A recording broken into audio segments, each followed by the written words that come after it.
Did you know the Bible contains one of history's most daring assassination plots? It's a story most Sunday school teachers skip, a tale of deception, a hidden dagger, and an escape that would make James Bond jealous. I'm talking about Ehud, the left-handed assassin who changed Israel's fate with a single calculated strike.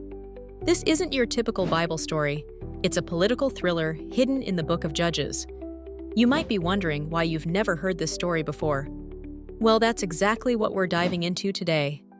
By the end of this video, you'll understand how one man's unconventional trait became his greatest advantage in a Mission Impossible scenario. The story begins during a dark time for ancient Israel. The people had been oppressed for 18 years under King Eglon of Moab. 18 years of paying crushing tribute and living under foreign rule. When you're desperate, conventional warfare isn't always an option. Sometimes, you need something unexpected. Enter Ehud, a man from the tribe of Benjamin. The Bible specifically mentions he was left-handed, which might seem like a random detail, but it's actually crucial to the entire plot. In ancient times, being left-handed wasn't just uncommon. It was often considered a defect or weakness. But here's the twist. This perceived weakness became Ehud's secret weapon. Now I can already hear some of you saying, wait, how could being left-handed possibly help with an assassination? Think about ancient security protocols. Guards would check the right thigh for weapons, because that's where right-handed warriors kept their swords. A left-handed man? He'd wear his weapon on the opposite side. This simple fact allowed Ehud to smuggle a double-edged dagger, about 18 inches long, strapped to his right thigh, where no one would think to check. Ehud volunteers to deliver Israel's tribute to King Eglon. Picture this. He approaches the palace, carrying valuable gifts. The guards search him, but miss the concealed weapon. He presents the tribute and then makes a genius move. He tells the king, "I have a secret message for you." Eglon, intrigued, dismisses all his attendants. The king is now alone with Ehud, exactly as planned. The Bible doesn't shy away from the details here. King Eglon is described as a very fat man. He rises from his seat, and in that moment, Ehud reaches with his left hand, draws the dagger from his right thigh, and thrusts it into the king's belly.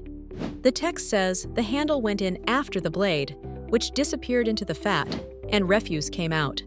I know some of you are cringing right now, but this level of detail serves a purpose in the narrative. This isn't glorified violence. It's showing the lengths to which an oppressed people were driven, and the graphic nature emphasizes the finality of the act. What happens next is perhaps even more impressive.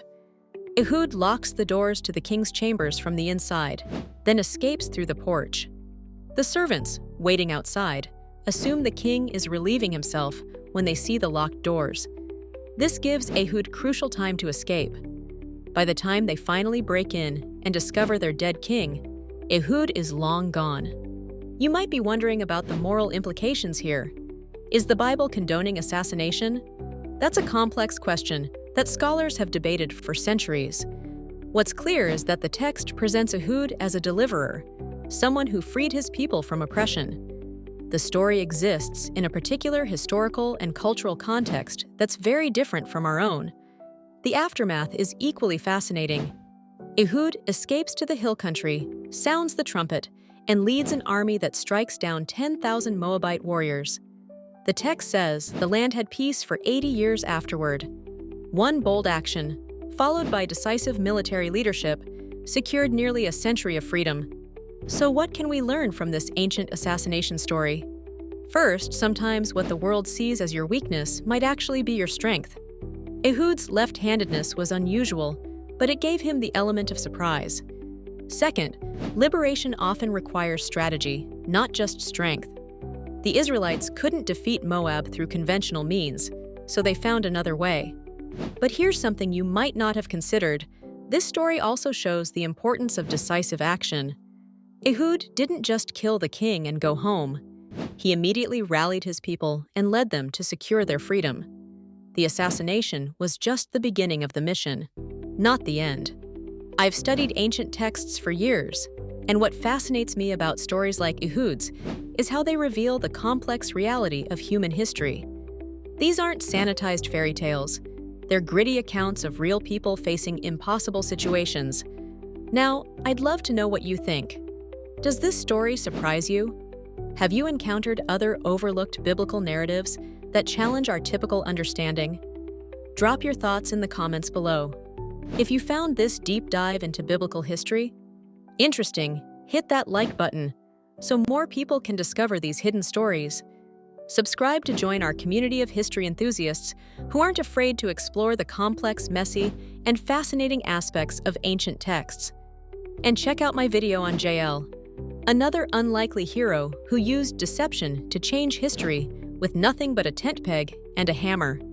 Until next time, remember that history is always more surprising than we expect, and the stories we overlook often contain the most fascinating insights. Thanks for watching.